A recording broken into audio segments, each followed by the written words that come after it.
Welcome back and thank you for staying with KTN Prime. Now let's talk about the state of universities. What is happening in the tertiary level of education? And of course, joining me for this particular conversation, just next to me is Professor Bulitia Godric, DVC Academic and Student Affairs, Masai Mara University. Good evening and thank you for staying with us. Good evening, thank you. Thank you for your patience, actually. We were okay. Okay, that's great. Next to him, we have Professor Caroline Omulando, DVC Academic Affairs, Open University of Kenya. Good evening and thank you so much for joining us. Thank you. All right, so let's get straight to it. And let's begin with the university funding model. We know what happened. The High Court ruled that it was unconstitutional. Mm-hmm. There was an appeal. And on March 26th this year, we saw the Court of Appeal, through a ruling, only allow conditional implementation of the model pending final judgment of the appeal that is supposed to be any time from now. But the conditions for stay of execution pending the appeal are that, number one, the government was ordered to create and publicize an appeals mechanism for aggrieved students within 14 days. Then the conditions mandate full transparency about the contingent nature of current funding arrangements. That is, the order explicitly requires the Higher Education Loans Board, that is HELB, and the trustees of the university fund to inform those who apply and receive the funding that the funding is under court challenge. And then we have the intended appellates were granted 14 days to file their appeals. So let's start with that and let's talk about this appeals mechanism for the aggrieved students. That was within 14 days. That 14 days lapsed on 4th, if I'm not wrong, and we're supposed to get a report tomorrow. But how effective is this appeal mechanism? Because how I'm looking at it, we have thousands of university students in the country, plus their guardians, plus stakeholders. I mean, that is a lot of feedback. How do they narrow it down? Professor, we can start with you. Yeah, thank you so much, Ashley. Yeah. Of course, that has been quite a thorn in the flesh. Yeah. But I guess where we are at the moment, there's quite a bit in terms of us having, would say, light at the end of the tunnel. Yeah, because the moment we get into a situation where different groups of people sit together around a table and we are saying this doesn't seem to be working well, which way do we go? Then definitely we know there's a solution to that. So one of the things that is happening at the moment, I know the stakeholder engagement that is going on countrywide.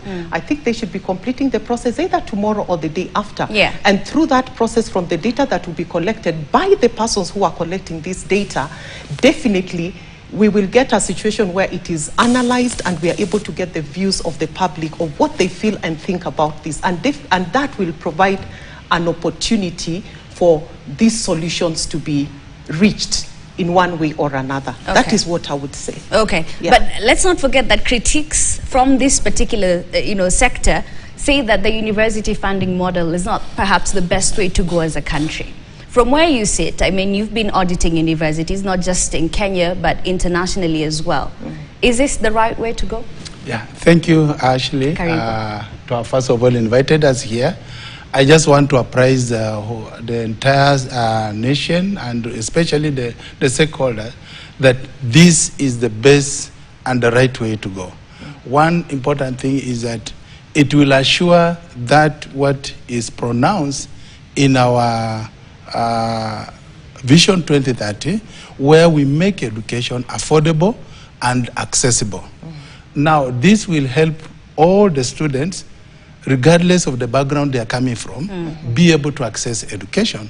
And this will also help those students who are coming from the background that they cannot afford anything. In fact, if you look at the new funding model, was actually taking care of all this, so that you will find that the person who is coming from a position, a disadvantaged position financially, this person is banded in a way that will take care of almost everything. Now, when you talk about the issue of internationally and also nationally, what is important is how do these students progress from the time they are admitted in the university up to the time they are now churned out. And the most important thing is to see 100% progression levels. So this will guarantee that progression level, that we shall find each and every student admitted be able to complete their studies without finding any problems. Also, this will guarantee, will help the institutions be financially sound. As we are now, most of the universities are struggling, not that there's a mismanagement of resources, is because we don't have a well-structured system whereby the money for these students are channeled to the universities. But and the issue of mismanagement is still there. Yeah, but you see, where is that money that they are mismanaging? Give them the money, and the framework is put in place, and I can assure you that we shall get it right. Okay. So let us first of all allow the full implementation of this funding model, and then with the governance structures that are put in the universities, we shall actually find that universities will be able to build a capacity, will build the infrastructure that is required, and that will also guarantee a lot of research and innovation taking place because funds are there. Okay. Yes. We'll get back to the issue of mismanagement. We're not done with that. But staying with the issue of funding universities, I mean, let's not forget that the private universities propose establishment of independent, sustainable, and future-centric higher education funding body. So they are saying that we need perhaps to consolidate HELB and the university fund. How does that look like? Yeah, maybe to start off there, is that when you look at the Higher Education Loans Board, you know, Higher Education Loans Board has built a lot of infrastructure, has the system. So if you consolidate and merge the University Funding Board with the HELB, you see you will not actually be able to use a lot of funds to build the infrastructure that is required at University Funding Board at the same time for HELB, Higher Education Loans Board. So if you consolidate these two entities together, then you are assured, one, is that they will be able to effectively and efficiently manage all the students that are seeking for this financial help. And remember, students from private universities are only entitled to higher education loans. They are only entitled for loans. But the government-sponsored students, they are actually given beyond that. There is also scholarship component, there's household component, and also they can also apply for these loans.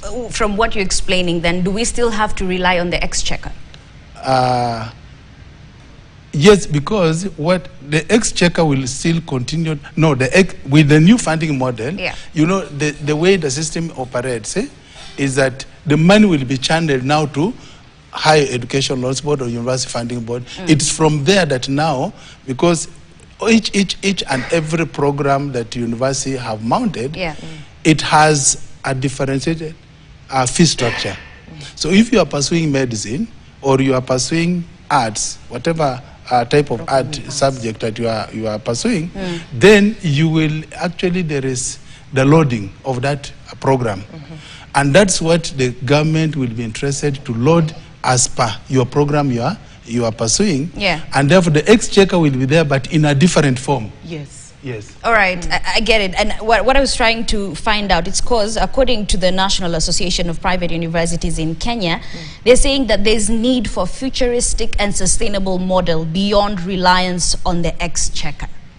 So for me, I'm trying to understand how exactly will that look like if we go that direction. Perhaps, Professor, you can add. Yeah, just in addition to what my colleague here has said, when we talk about reliance and sustainability, universities are mandated in 3 ways.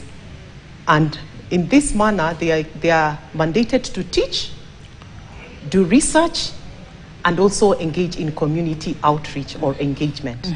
The two activities which are research and community engagement, and now we are moving into an era where we now relate research to issues of innovation.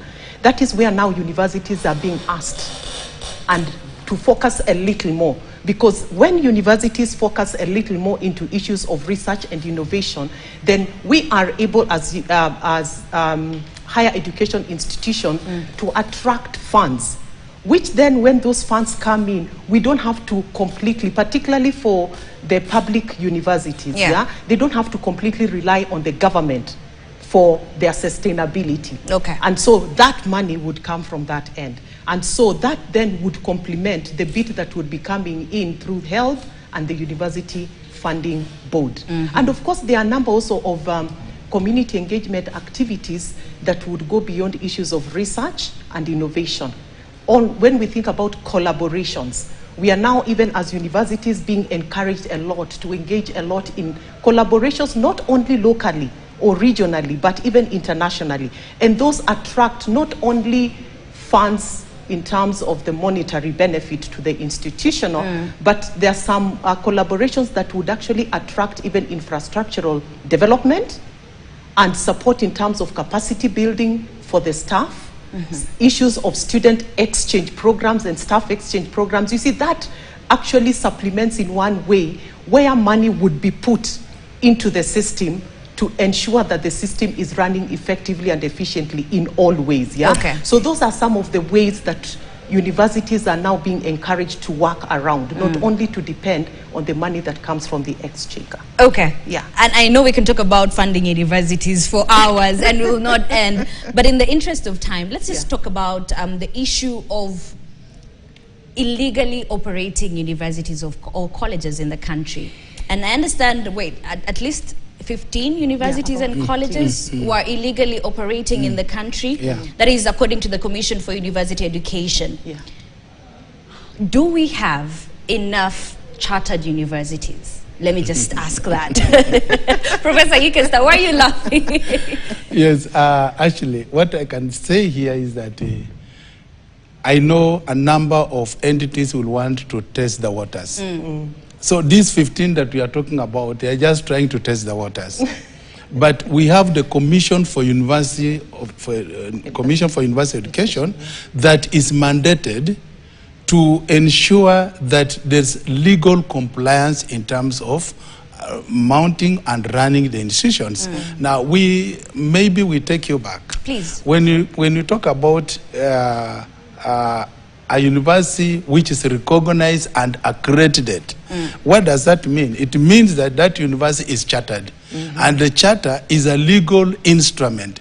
We will talk about the university instruments of authority. The charter being one of it. We have the seal, we have the mess, we have the statutes. You see that? So when you talk about instruments of authority, it means that you are legally recognized. And therefore, you have the power to be sued and to sue. And now, going beyond that, it means that, again, there is what is called the governance framework and also recognition structures that have been put in place. The charter will be able to pronounce that. Will pronounce how the programs will be mounted, which programs are these, and the governance structures, the system that will be put in place, where you see the chancellor up to the last organ within the university. So these organs like the Senate, the University Management Board, and the Council, they have all been well elaborated within the charter. Now, the question that you are asking about these ones that are operating illegally, now, the Commission, there are 3 ways that the universities, first of all, in a case of a public university, they will start, first of all, as a constituent colleges attached to a mentoring institution. Now, they will operate under the legal notice within 3 years. After 3 years, then they will be chartered. How the chartering process, how is it undertaken? The Commission will be doing a lot of visitation to that institution. First of all, ascertain that they have enough facilities to support the programs that are in place. They have land not less than 20 acreage, and they have students not less than 600. I think that that's supposed programs. And these students, they have 70% of these students who are pursuing degree programs. Why? Because maybe this entity is also enrolling certificate and diploma students. But we are saying 70% should be those students who are pursuing degree. Now, after the Commission for University Education is satisfied that this institution has the land, has the infrastructure, has the manpower capacity, has all the resources that are required to run particular programs which are being pronounced under that legal notice, then they will actually draft the charter. This charter will be drafted by the entity that wants to be chartered, together with the Commission for University Education, and they will recommend to the CS. The CS now will recommend to the President, and the President will now award the charter to that institution. That charter has a seal and a signature of the President. During that ceremony, the President now will give the charter, the mess, the statutes, accreditation programs, which actually are accreditation documents in 2 volumes. One, accreditation volume 1, that contains all the facilities, accreditation volume 2, which contains all academic programs are going to be run. Now, when all these have been done, it means that the Commission for University Education does not end there. We'll do now what we call regular institutional audit that is undertaken after every 5 years. But they can also do what is called impromptu audit to ascertain that you are complying with the requirement of that charter and the act. And remember, Commission for University Education has so many standards that they rely on to guide even development of that program, and also how the peer reviewers from various universities, experts, who are supposed now to go to the institution to verify the infrastructure, they rely on. These are the marking scheme and also the framework. All right, because we have seen Kenyans being conned when it comes to this issue. And this is the period where you'll see students enrolling to universities. What are the signs, that the red flags one can, look at and say, you know what, this university sounds fishy. What should we look for? Now, you use the words look fishy. I'm not too sure that I would get to a university that looks fishy and get to the gate and there's something that would look fishy about it. And that is why so many are falling prey. I think the very first thing, and I think this probably goes to the parents and the students, and this program, I think, and this session comes at a very timely time. Why do I say so? Because right now is when we have students actually selecting universities that they would like to join, particularly from the mainstream through the government placement processes. However, we still have those who would not maybe want to go to the public universities. Because for the public universities, for me to know whether it is accredited and is chartered, these are enlisted on the Commission's website. If you also visit the COOP's website, these are also enlisted there with the various programs that are also accredited. Why is it also important for us to mention the programs? Because it is possible for an accredited university to offer a program that may not necessarily be accredited. How does that happen? We get the charter. We have a range of programs that we have been allowed at the time of the charter to offer. And as we progress and grow as a university, we develop new programs, and instead of waiting to go through the due process of accreditation for the program or given programs, we as a university, when I say UE, is now talking about those of us who work within the universities, all right? We say, while Commission is going on with its processes, why don't we begin offering this program? And in that case, what happens is then you find a university is offering a program that is not accredited. And so when students enroll on such a program, they again are stopped. And I'm sure a few years ago you heard of universities where students were going on strike because they are crying, they're saying their programs have not been recognized, and particularly programs that are recognized by various professional bodies, like the engineering, the law, the health sciences, and many others, even Teacher Service Commission and so on. So it is also important that even as parents and the students who are anticipating, or the persons who are anticipating to join university, to also look out for such. Go to the websites, which universities are enlisted, which programs are enlisted. But for the private, it is important even to visit the websites. Get to know, because usually there'll be certain narratives about that university. Where does it come from? When did it begin? Does it have a charter? You know, so you're not just as a person blindly getting into it, maybe because the fee seems to be low, maybe because you have been told that here I will complete my program in a shorter period of time because of some of the challenges we experience in some of the public universities and so on.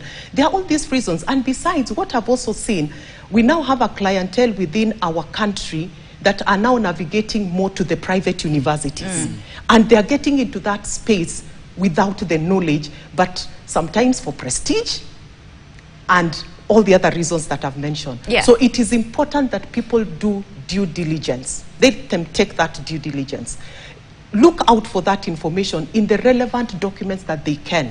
Okay. And even visit the university where it is necessary, just to get to know what structures are in place and begin asking certain questions they feel would give them a little more information. But most importantly, the Commission's website is one sure space.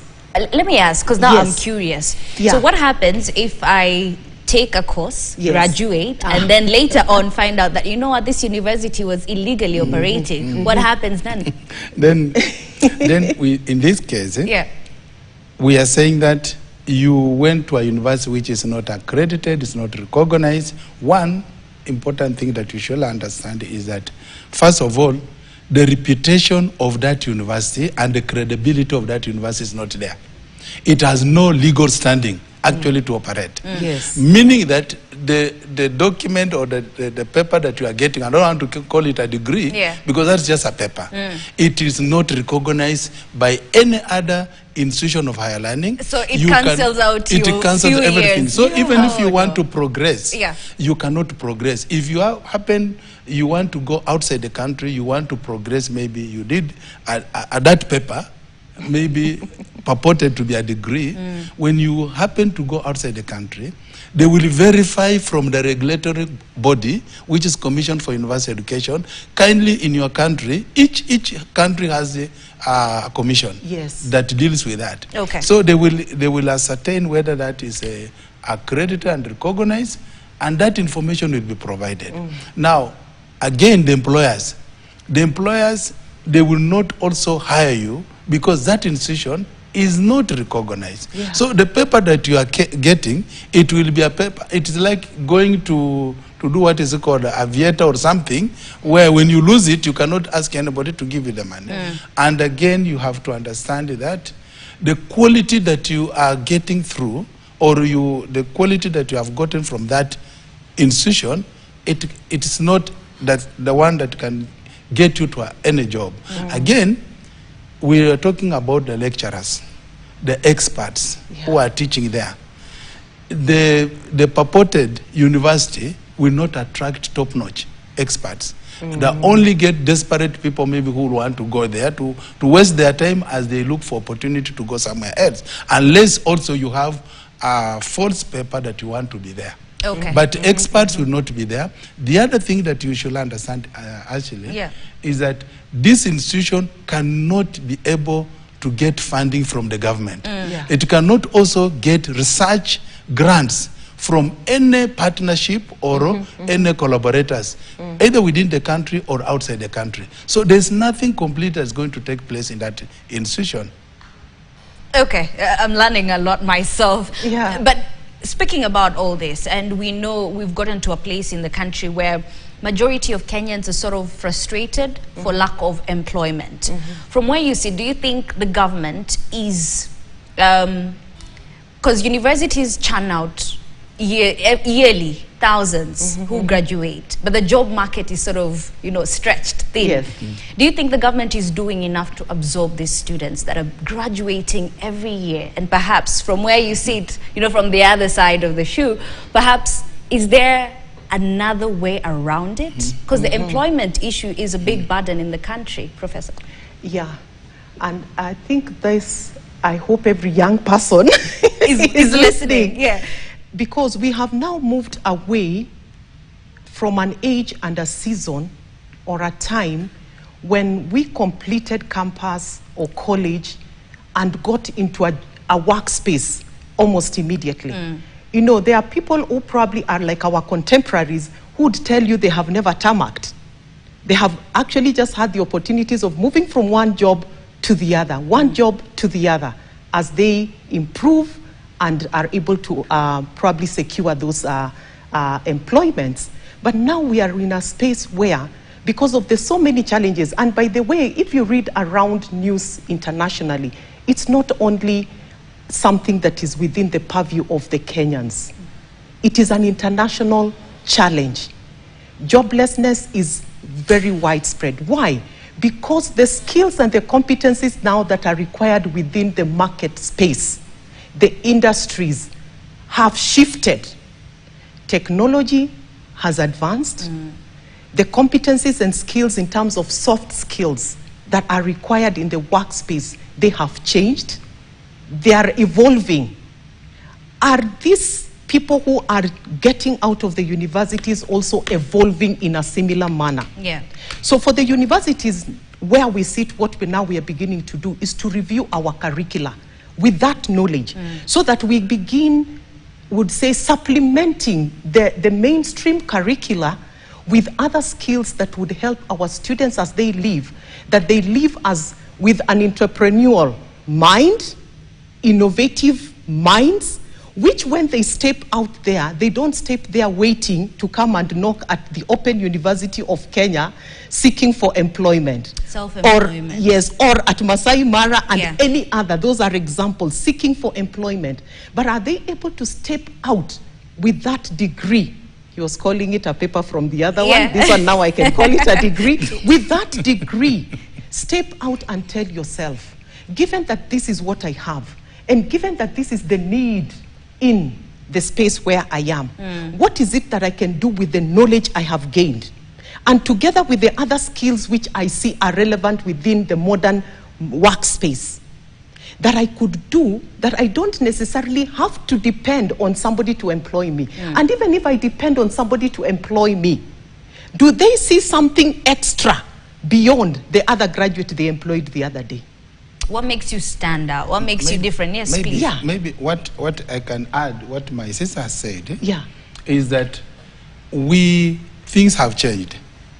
Not like previously, we shall say that we want to go to university because after finishing university, you are going to get employed. We are now transitioning. I just want to give an example of Masai Mara University, and I believe students are listening, those who are applying now, Commission for University, to COOPS, that one, we adopted what we call experiential learning.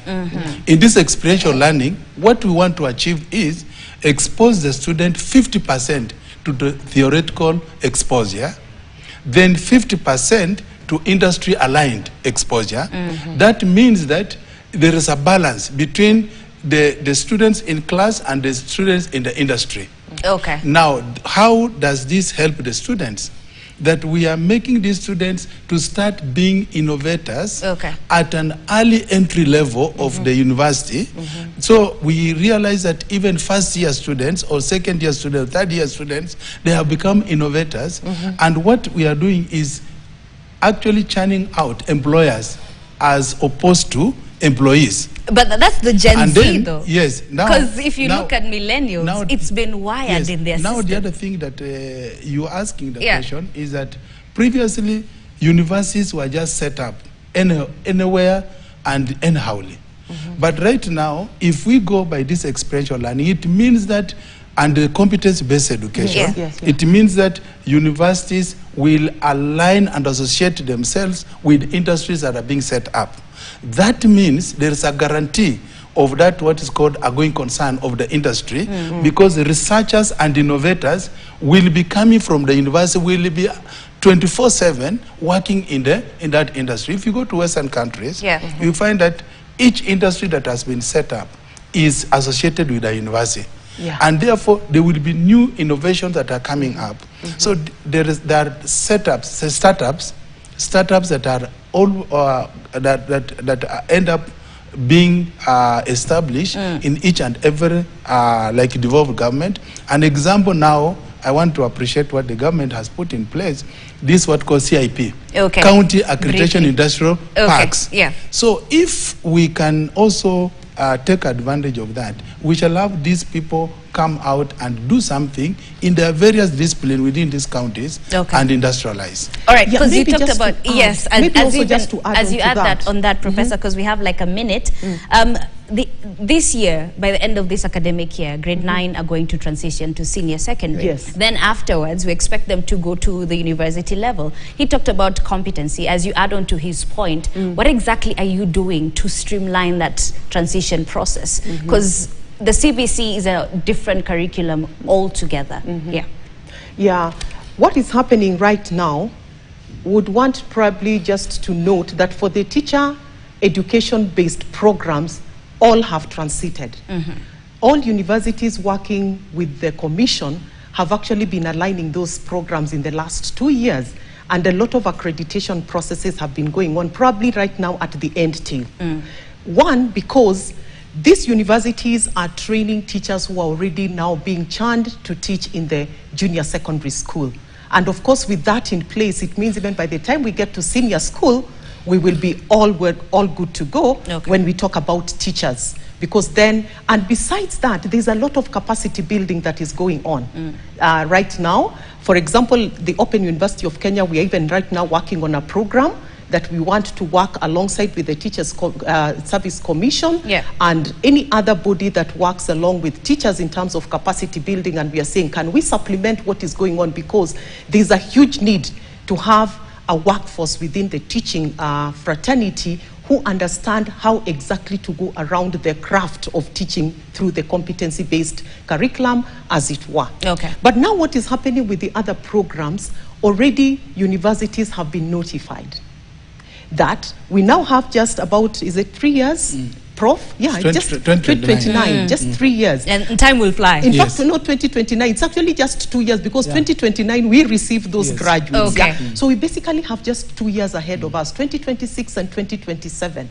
And we have that period now to reflect upon our curricula, looking at what the basic education framework for competency-based curriculum says. What does it say about a child who will be leaving, or a graduate who will be leaving senior school at grade 12? What kind of competencies and skills will they be having at that level? And remember, we now have the pathways, and so they already have, I would say, a rudimentary specialist level. And we are saying, then how do we pick up as universities from that point and say, if this is the competency the child has already attained up to grade 12, then where does our curricula begin? So it means we may have to shade off some little bits over what we may have been calling introductions in many of our programs and courses, and then say, this they probably have received up to this level. Then where do we begin? And besides that, given that it is competency-based, what aspects are we infusing into our curricula to ensure that it is not the theoretical aspects and the theoretical elements that we keep pumping into these students, but we are able at that particular point to say, these are the kind of, would say, the teaching methods and strategies that we want to infuse into this curricula. These are the nature of tasks that we want our students to go through. These are the nature of assessments we want our students to go through, so that once they do that, we have an all-rounded, if we want to call it a CBC for the basic education, but at the university we commonly refer to it as a CBE graduate. One who comes out of that system and is able to do so many things that we expect them to do, rather than having so much knowledge and not being able to apply it, as it were. So that is what is happening. This is a conversation that will never end, not tonight. So we will keep having this conversation, hopefully on another day. But thank you so much, professors. Professor Caroline Omulando, DVC Academic Affairs, Open University of Kenya, and of course next to me, Professor Bulitia Godric, DVC Academic and Student Affairs, Masai Mara University. That's how we wrap things up here on KTN Prime. I'm Ashley Mazuri. On behalf of Damian Evans and I, have a good night.